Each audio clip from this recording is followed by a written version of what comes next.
जय Hind. LCTI Maurya sir channel में एक बार आप लोग का फिर से स्वागत है। आज के इस वीडियो में हम बात करेंगे MS DOS के कुछ स्पेशल कमांड के बारे में। जैसा कि हम लोग पहले से जान चुके हैं कि MS DOS क्या चीज़ है, किस प्रकार का ऑपरेटिंग सिस्टम है, और इसके हमने बहुत सारे कमांड भी यूज कर लिए हैं, बहुत सारे कमांड पढ़ लिए हैं। जैसे डायरेक्टरी बनाना, फाइल को खोलना, फाइल को बंद करना, डायरेक्टरी बनाना, डायरेक्टरी में एंट्री लेना, डायरेक्टरी को डिलीट करना, फाइल को डिलीट करना, फाइल के नेम को बदलना, डायरेक्टरी के नेम को बदलना। तो ऐसे हमने बहुत सारे कमांड जो है ऑलरेडी पहले से सीख लिया है इसके पहले के वीडियो में। अब आज हम सीखेंगे इस वीडियो में कि MS DOS के MS DOS का वह कौन सा कमांड है, या MS DOS में रहते हुए किसी भी विंडोज प्रोग्राम का मतलब कि माइक्रोसॉफ्ट वर्ड को, एक्सेल को, पावर पॉइंट को, MS एक्सेस को, या MS पेंट को, वर्ड पैड को, नोटपैड को हम लोग कैसे ओपन करते हैं, यानी MS DOS का वह कौन सा कमांड है, या DOS में किस प्रकार से हम किसी विंडोज प्रोग्राम को खोल सकते हैं। दूसरी चीज, अगर हमें इस कंप्यूटर यानी हम किसी भी कंप्यूटर पे काम कर रहे हैं और उस कंप्यूटर का हमें पूरा कॉन्फ़िगरेशन जानना हो। कॉन्फ़िगरेशन मतलब हमारे कंप्यूटर में कौन कौन सा उपकरण है, या हमारा जो कंप्यूटर है ये किस कंपनी द्वारा मैन्युफैक्चरिंग किया गया है, कब किया गया है, इस पे कौन सा ऑपरेटिंग सिस्टम है, ये सारा इंफॉर्मेशन हम लोग एक कमांड के माध्यम से जान सकते हैं। तो यदि आप हमारे इस चैनल पर नए हैं तो चैनल को सब्सक्राइब कर दें, लाइक करें और ज़्यादा से ज़्यादा शेयर करें, ताकि हमें भी मोटिवेशन मिलता रहे और ऐसे ही वीडियो आपके लिए हम बनाते रहें। तो आइए सबसे पहले हम लोग क्या करते हैं, MS DOS को ओपन करते हैं। MS DOS को ओपन करने के लिए सबसे आसान तरीका है कि आप रन खोलें और रन में जाके यहाँ पे टाइप कर दें CMD।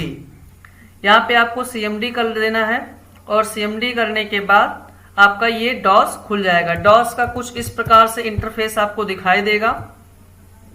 अभी हमको जैसे मान लेते हैं कि ये DOS है और इसी DOS में रहते हुए मुझे एक नया विंडो खोलना है, वो भी MS DOS का। या हम आपसे कह दें कि आप जो है MS पेंट को खोलिए, तो MS पेंट को हम लोग खोल सकते हैं। उसके लिए हम लोग कमांड यूज करते हैं जिसका नाम है स्टार्ट कमांड। आपको इसमें जनरली आना लिखना है START, स्टार्ट स्पेस। ध्यान रखना है जो कमांड यानी हमें जिस भी प्रोग्राम को ओपन करना होगा उस प्रोग्राम का यहाँ पर रन नेम लिखना होगा। यानी जैसे हम रन में जाते हैं तो पेंट को खोलने के लिए हमें लिखना पड़ता है MS पेंट, तो यहाँ पर हमें रन नेम को लिखना है, ना कि किसी प्रोग्राम को। तो यानी हम लोग यहाँ पर जो भी प्रोग्राम खोलेंगे उस प्रोग्राम का रन नेम लिखेंगे। जैसे पेंट का रन नेम होता है MS पेंट। ध्यान रखिए, आप कभी भी कोई भी अगर रन नेम लिखते हैं तो उसमें कोई स्पेस नहीं रहता है, तो सेम वैसे ही करना है। आपको यहाँ पर भी उसी तरीके से करना है कि आपको स्टार्ट लिखना है और स्टार्ट लिखने के बाद एक बार आपको स्पेस देना है, फिर लिख देना है पेंट, और पेंट को जैसे लिख करके आप एंटर प्रेस करेंगे, आपका देखिए पेंट ओपन होकर के आ जाएगा। यानी अब हम लोग स्टार्ट में जाकर के क्या लिखे, MS पेंट, और ये हमारा पेंट खुल चुका है। हम इसको बंद कर देते हैं यहाँ से। इसी प्रकार से अगर हमें MS DOS के माध्यम से किसी दूसरे प्रोग्राम को या एक नया DOS विंडो खोलना है, तो यहाँ पे अगर हम MS DOS के एक नए विंडो को खोलना चाहते हैं, तो चूंकि हम यहाँ पे MS DOS में हैं तो हमें केवल और केवल क्या लिखना होगा, स्टार्ट START और एंटर। MS DOS का देखिए एक नया विंडो खुल करके आ चुका है हमारे पास। तो हम लोग क्या करते हैं, इसको बंद कर देते हैं। आइए कुछ और जानते हैं इसमें। जैसे ये तो हो गया हमारा क्या चीज, पेंट खोलना हो गया। अगर हमें माइक्रोसॉफ्ट वर्ड को खोलना होगा तो हम कैसे खोलेंगे, तो माइक्रोसॉफ्ट वर्ड को खोलने के लिए हम लोग क्या करते हैं, रन में जाते हैं और रन में माइक्रोसॉफ्ट वर्ड का एक रन नेम होता है जिसको बोलते हैं बिन वर्ड। उस बिन वर्ड को यहाँ पे टाइप कर देते हैं रन में और एंटर कर देते हैं। सेम वही चीज हमें MS DOS में भी करना है। जैसे हम लोग लिखेंगे पहले START स्टार्ट, स्पेस देना है, यहाँ पे माइक्रोसॉफ्ट वर्ड या MS वर्ड ना लिख करके हमें उसके रन नेम को लिखना है, यानी कि बिन वर्ड लिख देना है। बिन वर्ड लिख के जैसे एंटर दबाएंगे ये देखिए माइक्रोसॉफ्ट ऑफिस 2003 हमारे में खुल करके आ चुका है। ऐसे किसी भी प्रोग्राम को आप खोल सकते हैं। चलिए हम आपको एक्सेल भी खोल करके दिखा देते हैं। इसमें भी लिखते हैं स्टार्ट और इसका रन नेम होता है चूंकि एक्सेल, तो हम क्या करेंगे यहाँ पे एक्सेल लिखेंगे। देखिए माइक्रोसॉफ्ट एक्सेल भी हमारा खुल करके आ चुका है। तो यानी इस प्रकार से हम कंप्यूटर के किसी भी प्रोग्राम को यहाँ पे खोल सकते हैं। खोलने के लिए हमको बस किसी भी प्रोग्राम का रन नेम लिखना है। चलिए जैसे मान लेते हैं हमें वर्डपैड खोलना है, तो वर्डपैड को भी हम लोग यहाँ पे लिख देते हैं START स्टार्ट स्पेस, और वर्डपैड का चूंकि रन नेम वर्डपैड ही होता है, लेकिन वर्डपैड को हम रन नेम में जब लिखते हैं तो किसी भी प्रकार का कोई स्पेस नहीं डालते हैं। तो यहाँ पे लिख देते हैं WORDPAD वर्डपैड और एंटर। अब हमारा ये इस समय यानी ये जो प्रोग्राम खुल के आया हुआ है इसको हम लोग क्या बोलते हैं, वर्डपैड। यानी यहाँ पे भी हम सिंपली कोई डॉक्यूमेंट इसमें डिजाइन कर सकते हैं, बना सकते हैं। तो ये किसी भी प्रोग्राम को ओपन करने का जो सबसे आसान तरीका है डॉस में, वो यही है कि आप जिस भी प्रोग्राम को खोलना चाहते हैं उस प्रोग्राम को स्टार्ट कमांड के साथ लिख देंगे। और ध्यान रहे कि प्रोग्राम का जो नेम लिखा जाएगा वो रन नेम होगा, ना कि कोई और नाम होगा। यानी हम यहाँ पे स्टार्ट के साथ हमेशा प्रोग्राम का रन नेम लिखेंगे। तो मैं इसको क्लियर कर देता हूं। अभी जैसे हमको मान लेते हैं ये हमारा लैपटॉप है या कंप्यूटर है, मुझे जानना है कि ये लैपटॉप पे यानी ये कंप्यूटर जो है या लैपटॉप जो है हमारा किस कंपनी के द्वारा मैन्युफैक्चर किया गया है, इसमें विंडोज कौन सा है, विंडोज कब डाला गया था इसमें, यानी इसकी फॉर्मेटिंग लास्ट समय कब किया गया था, इस कंप्यूटर को अंतिम बार कब खोला गया, ऐसा कोई भी डिटेल्स हमको जानना है। यानी जिसको हम बोलते हैं सिस्टम इंफॉर्मेशन। यानी अगर हमें अपने कंप्यूटर के सिस्टम इंफॉर्मेशन से कोई भी जानकारी चाहिए, सिस्टम का कोई भी चीज हमको जानना है, तो हम सिंपली इसमें कमांड यूज करेंगे। उस कमांड का नाम क्या है, सिस्टम इन्फो। यानी हम यहाँ पे लिखेंगे SYSTEM सिस्टम और इन्फो बिना स्पेस दिए हुए। यानी आपको सिस्टम इन्फो को एक साथ लिखना है बिना किसी स्पेस के।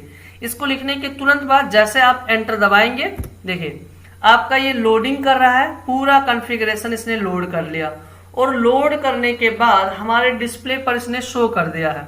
हम ऊपर से देख लेते हैं, आप भी देख सकते हैं पूरा आपका डिटेल्स यहाँ पे कर रहा। होस्ट नेम जो है वो डेस्कटॉप इतना करके है और ओएस नेम जो है माइक्रोसॉफ्ट विंडोज का 10 प्रो वर्जन है। यानी ये जो हमारा कंप्यूटर चल रहा है इस पे जो ऑपरेटिंग सिस्टम पड़ा हुआ है वो विंडोज 10 का प्रो वर्जन है।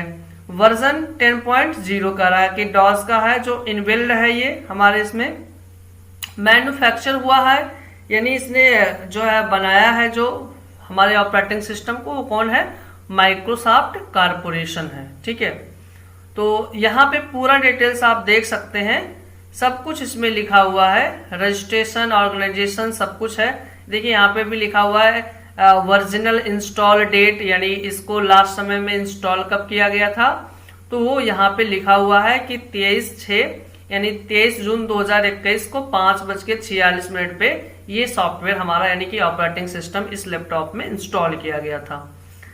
सिस्टम बूट टाइम यानी इसको जो है खोला गया लास्ट टाइम, तो यहाँ पर लिखा हुआ है 5/10/2021 यानी 5 अक्टूबर 2021 को अंतिम बार ये लैपटॉप खोला गया।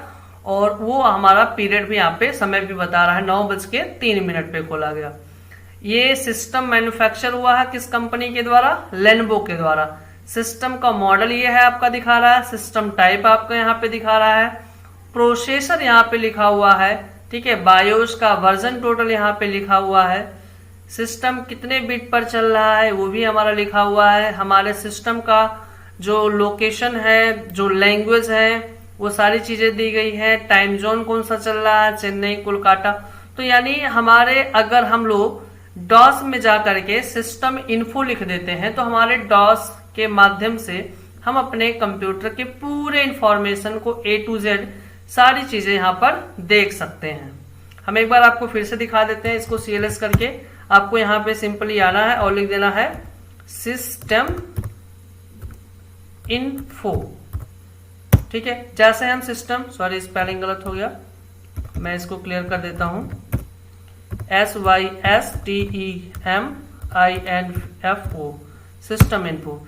जैसे सिस्टम इन्फो लिख करके एंटर दबाएंगे, ये देखिए फिर से प्रोसेसिंग करके उसने सारे चीजों को लोड करके हमारे सामने प्रेजेंट कर दिया है। तो इस प्रकार से आप अपने किसी भी सिस्टम का कोई भी कॉन्फ़िगरेशन, कोई भी चीज आप देखना चाहते हैं तो बस आपको बस एक ही कमांड देना है, उसका नाम क्या है, सिस्टम इन्फो। हम यहाँ पे सिस्टम इन्फो लिख के एंटर दबाएंगे और पूरा का पूरा डेटाबेस हमारे पास आ। अगला कमांड हम इसमें सीखते हैं, जैसे हम लोग कोई भी मोबाइल फोन, कोई भी लैपटॉप यूज करते हैं तो उस लैपटॉप में, मोबाइल फोन में एक विकल्प आता है जिसका नाम होता है रीसेंट। यानी जैसे हम जानना चाहते हैं कि इस MS DOS के, यानी इस MS DOS में आज हमने कौन कौन से कमांड यूज करे हैं, क्या क्या चीजें हमने खोली हैं, तो हम देख सकते हैं, यानी जिसको हम लोग बोलते हैं रीसेंट। यानी ये भी रीसेंट दिखाने का काम करता है। तो वो दिखाता है हमको किससे, यहां पर एक कमांड हमको अप्लाई करना होगा, उसका नाम है DOS की, और DOS की लिख करके हम जैसे एंटर करेंगे, ये हमारे रीसेंट को इसने क्या किया है, एक्टिव करा लिया है। अगर हम लोग रीसेंट को खोल करके देखना चाहते हैं तो कीबोर्ड से यहाँ पर F7 बटन का 7 बटन का प्रयोग करेंगे। देखिए F7 जैसे ही हमने प्रेस किया, आज टोटल हमको ये बता रहा है कि आपने कौन कौन से कमांड यूज करे हैं। तो सबसे पहले हमने यूज किया है आज के डेट में, यानी आज CLS, start MS paint, start winword, start excel, start word, CLS wordpad, CLS system info, CLS system info, CLS system info, CLS DOS की और CLS DOS की, यानी इतनी चीजें हमने आज यूज करी हैं। अगर हम चाहते हैं कि ये जो रिसेंट है, जो हिस्ट्री है, इसको दोबारा ना ओपन किया जा सके तो इसके लिए हम क्या करते हैं, पहले तो ये जो हमारा यहाँ पर रिसेंट फाइल आया हुआ है, रिसेंट हिस्ट्री आई हुई है, इसको हम स्कैप बटन ESC कीबोर्ड में आपके होगा, उसको प्रेस करेंगे तो यहां से ये क्लियर हो जाएगा, यानी वहां डिस्प्ले से हट गया। अगर आप इसको मिटाना चाहते हैं, अगर जो हम दोबारा लाना चाहते हैं, दोबारा F7 बटन दबाएंगे, ये आ जाएगा। अगर हम चाहते हैं कि ये परमानेंटली रिमूव हो जाए तो उसके लिए हम कीबोर्ड से Alt के साथ F7 दबा देते हैं।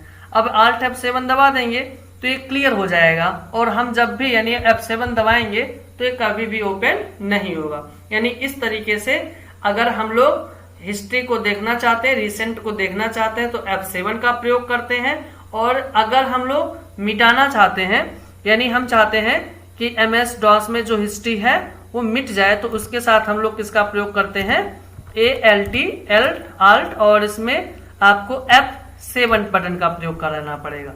यानी Alt के साथ F7 दबा देंगे तो आपकी हिस्ट्री क्या हो जाएगी, क्लियर हो जाएगी। तो आई होप कि आज के जो हमने कमांड बताए हैं वो आपको समझ में आए होंगे, और आप इस वीडियो को ज़्यादा से ज़्यादा लाइक एंड शेयर करें। धन्यवाद।